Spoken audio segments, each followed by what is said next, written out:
Before I start this video, I just want to say thank you for supporting this channel. It means everything to me. And if you do not like talking about religion, lack of religion, or quantum mechanics, then feel free to watch a different video. I don't want to trigger anybody. I want to make sure that everybody knows I respect anybody with a different faith. As long as you are a good person, you are nonviolent, and you are trying to do good in this world. I don't really care what religion you are, as long as you are a compassionate person to everybody. Howdy. Well, Russ here. This video is whether or not I believe in God. It is not an easy question. I'm probably gonna leave out a lot of information. I'm probably gonna watch this back and be like, dang, I forgot to say this, I forgot to say that. But that's okay, because I'm constantly evolving as a person, and in 2 years, I'm probably gonna feel a little bit different than I do now, maybe, who knows. I'm agnostic, which is lack of knowledge.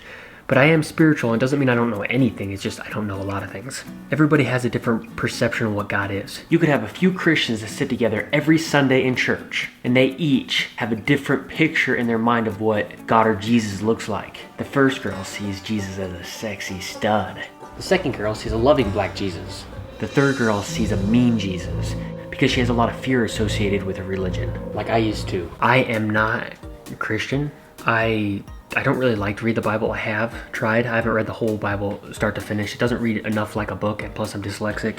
Honestly, it's hard for me to get through the Bible and not cringe. Like, oh my God. There's some good stuff in the Bible, but there's a lot of stuff that I'm just like, oh my God. You know, you could just Google mean things in the Bible or evil in the Bible, and a lot of crazy verses will come up. So it's personally not what speaks to me. I was raised Christian. My mother is Christian. The church I went to was very anti-gay, so I had a bad experience with Christianity, being gay. But, you know, I left the church, and even my family has left the church. They don't go to that same church. And my mom is still Christian, but she does more like private Bible studies, and she is very accepting of me being gay. I don't care what religion you are, if you are Muslim, or if you are Christian, if you are whatever, or if you're atheist, if you don't believe in anything, as long as you're a good person.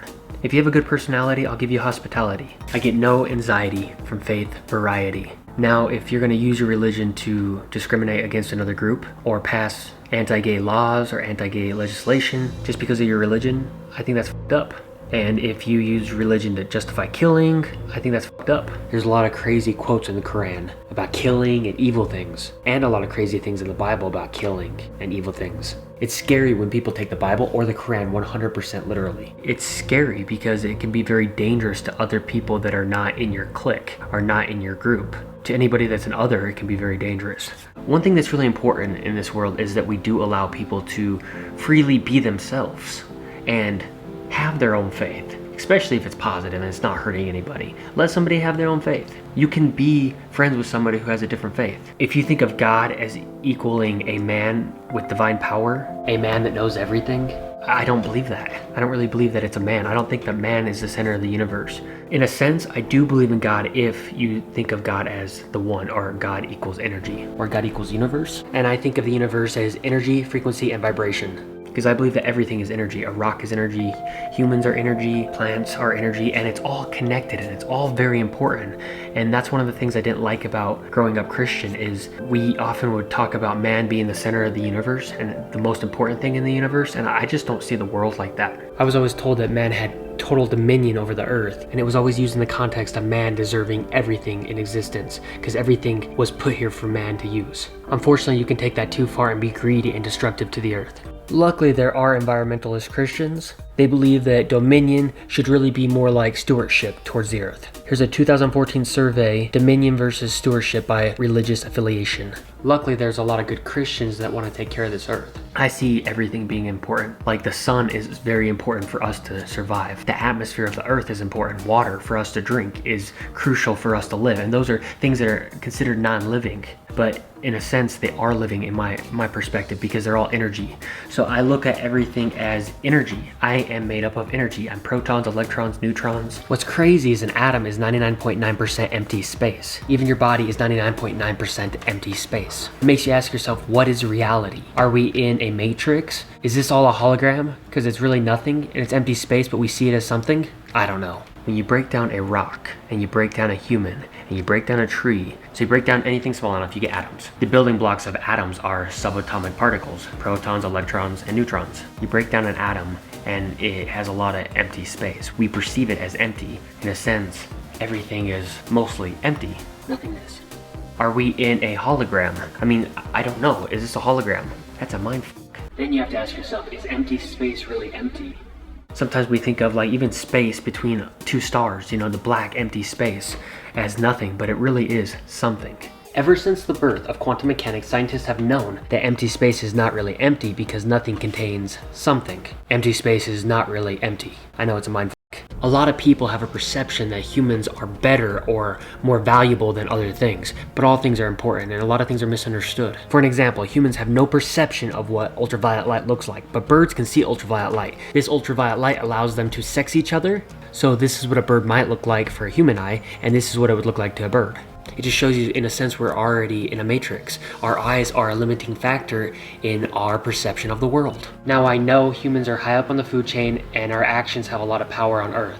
That being said, humans depend on everything and there's laws of unintended consequences if humans destroy this earth. I know that's stretching it. I'm not saying that humans don't have like an intelligence or that they're not important, but I just think everything is important. And I think plants are way more intelligent than we give them credit for. Plants can communicate with electromagnetic signals, with pheromones. It's pretty crazy. And there's actually studies saying that plants potentially feel pain. There's a lot to this world that we don't know, and that's where I like to admit that I'm agnostic. You know, like there's a lot of things I think I know, but there's so much more that I don't know. I'm going to continue to evolve as a person, and I'm just like speaking pretty freely, so hopefully I didn't misspeak or anything. I went and cut that string off. Sometimes you have to ask yourself what reality actually is, and what is this consciousness we're in. I do know I am somewhat limited to my brain, so my consciousness is basically completely dictated around my brain and the capacity that my brain actually has. And even the tools that my brain can utilize, like my eyes and my ears, they help my brain interpret this world. So my brain is doing the best job to figure out what my brain thinks this world is all about. That's why I have done things like dimethyltryptamine, which is DMT. I used it to be more spiritual, to help gain some enlightenment, to help expand my consciousness. I will do a whole video on DMT. I'm always trying to understand what this consciousness actually is. This is a part that I sometimes contradict myself about. How I personally don't think that humans are the center of this world. I think it's all connected. But at the same exact time, I am a human and I am the center of the world because I'm limited to my brain, which is my consciousness of everything around me. So in a sense, my brain is the center of everything around me. It's my reality. But it doesn't mean that I think I'm better, because everything is important. But if everything is 99.9% nothing or empty space, then maybe it's both everything is important and nothing is important. But let's focus on the everything is important because I feel like people can take the nothing is important out of context. Scientists have a name for the smallest measurement between 2 points, called a Planck. But do they have a name for the largest measurement between 2 points? Is that God? Is that infinity? It probably isn't, because 2 points is only a two-dimensional way of thinking. Everything I see around me is three-dimensional. I have recently learned about the fourth dimension of time, but scientists speculate that there could be as many as 10 or 11 dimensions. Is God the max number of dimensions? I don't know. And that's where it goes over my head. It's like I need to do a lot more research because I have a three-dimensional mindset and a three-dimensional perception of everything. So it's hard for my mind to wrap around the idea of having many, many more dimensions. It just shows you life is complex and there's a lot that I don't know. I appreciate everybody for sticking around. I felt like this was an important video for me to make. With the last video about me being depressed, I kind of wanted to talk about what I've been thinking about. You know, I've been thinking about existence and what I really am. My meaning, the meaning of life, which I don't know. I can't give you the answer. The wisest men probably can't. If you're not subscribed, feel free to subscribe. We want our subscribers to go up, up, up, up. Why or us? Love you long time.